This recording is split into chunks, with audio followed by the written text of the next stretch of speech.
Hello， 大家好，歡迎收睇一周黃金新聞，我係阿 Fina。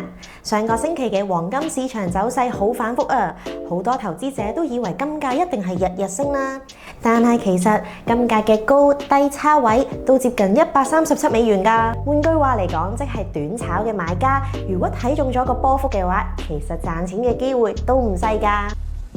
上星期影響金價走勢嘅因素有3個。第一就係美國數據疲弱，美國4月 PCE 通脹數據較預期疲弱，令到市場覺得聯儲局未來可能會維持利率不變。第二就係美元回落同埋美債孳息下跌，美元指數一度跌穿100，而10年期國債息率就回落至4.4%，咁樣就令到無息資產例如黃金就更加吸引啦。第三，中國央行喺5月未有增持黃金，呢單消息反而係一個利淡因素。自2022年以嚟，中國已經連續18個月增持黃金，今次叫停引起市場關注啊！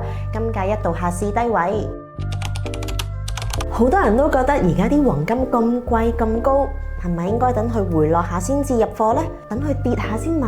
雖然金價已經係去到歷史嘅高位，但係都唔代表佢已經升完㗎。專業分析師就認為黃金已經唔再單單係一個避險嘅工具，而係一種對抗貨幣貶值嘅手段。所以黃金應該唔係睇短線嘅炒風，而係應該睇全球嘅資金配置趨勢。投資小貼士：短炒嘅投資者可以考慮短炒向上，不過記得 set 好止蝕啊，因為區間嘅震盪比較多，波幅都唔細㗎。